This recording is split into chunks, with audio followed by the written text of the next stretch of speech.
Shana Tova, K'tav Chatima Tova. Nous trouvons la veille de Yom Kippour et nous allons faire le dernier cours de la Masechet Yoma, la Masechet qui est traitée de Yom Kippour.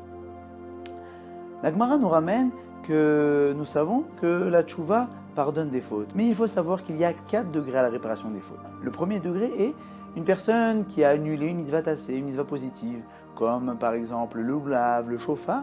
Alors là, il suffira juste de faire tchouva. Juste est un grand mot puisque en fait la tchouva est un grand travail. Deuxième degré, c'est quelqu'un qui a transgressé des mitzvot négatives, des lotaasé, comme par exemple de ne pas manger kasher, ou d'avoir volé, ou d'avoir blessé son prochain. Bon, il y a une certaine liste de mitzvot négatives. Alors là, il faut aussi bien la tchouva et aussi bien Yom Kippour. Troisième degré, quelqu'un qui a transgressé une mitzvah qui est passible de mort ou de chayav karet, de retranchement. Alors là, il faut qu'il fasse tchouva, Yom Kippour et aussi des souffrances. Quatrième degré, quelqu'un qui a fait du Chilul Hashem, la profanation du nom divin.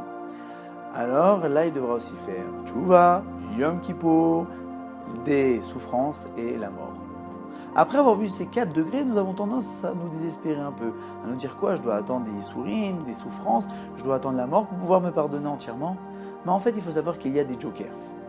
Premier joker, c'est qu'en fait, tout ce qu'on a parlé, c'est une chouva qu'on a fait par crainte de Dieu. Mais une chouva qu'on a fait par amour de Dieu, réparera toutes ces fautes-là sans aucun problème. Deuxième joker, c'est le Limud HaTorah. Le Limud HaTorah, en fait, est beaucoup plus puissant que ce qu'on pourrait croire.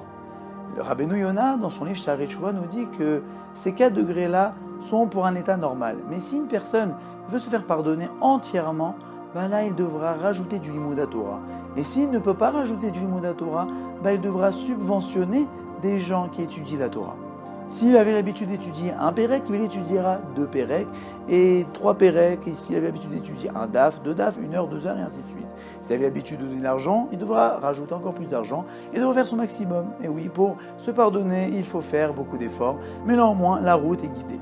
Mais le troisième joker que les commentateurs nous ramènent, si une personne a fait quelque chose de négatif, il doit faire la même chose à l'inverse. Par exemple, s'il a profané le nom divin en public, il a fait Chilul Hashem à cause de son comportement, il devra faire au maximum d'avoir un très bon comportement en face de beaucoup de personnes afin de sanctifier le nom divin.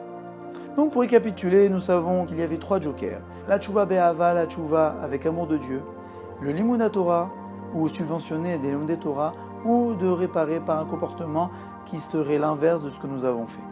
Ainsi, nous terminons la Masechet Yoma. La Masechet Yoma a été terminée au Kollel, et à cette occasion-là, nous avons célébré un Siyum, afin de célébrer la joie que nous avons eue d'avoir étudié cette Masechet et de l'avoir terminée.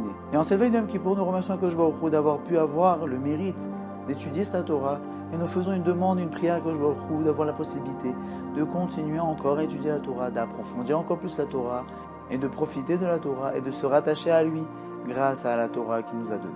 Shana Tova, K'tiva Vechatima Tova.